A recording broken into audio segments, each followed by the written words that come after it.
Magandang araw po sa inyong lahat. AC Martinez and Rob De Leon tumatamis ngayon. Alamin po natin lahat yan dito sa ating video. Bali po, napakarami na po ngayon na naglalabasan ng mga videos mula po sa dalawa kung saan ay lagi po silang magkasama. At isa na nga po itong video na ito na talagang kapansin-pansin po ang pagiging close na ng dalawa. So kung mapapansin nyo, talagang na-enjoy po ni Rob De Leon at ni AC Martinez ang bawat isa.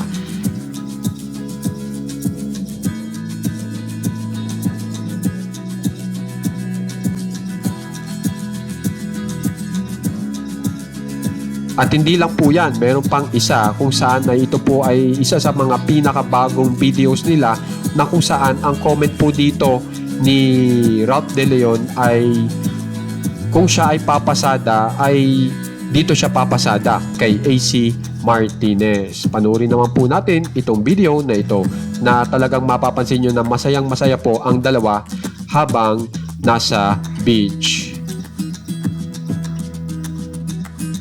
Talagang kapansin-pansin na nag-e-enjoy po ang dalawa. At dito po sa susunod na aking ipapakita sa inyo ay ito po yung pinaka-the best po ng dalawa na napakarami pong kinilig. So ipapanood ko po sa inyo.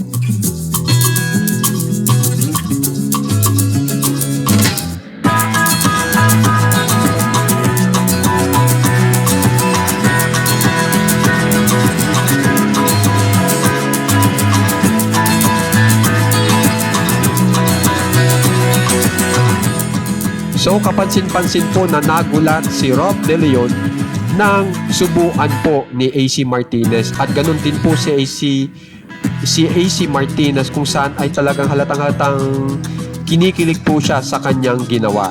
At tinan nyo, napapapalakpak pa si AC Martinez nang magawa niyang subuan si Rob De Leon. At si Rob De Leon po talaga hindi makapaniwala sa nangyari.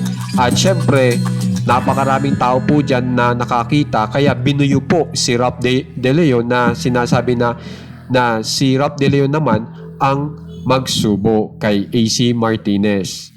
At mapapansin nyo na talagang game na game si AC Martinez at talagang feel na feel ni AC Martinez na nasubuan siya ni Rob De Leon.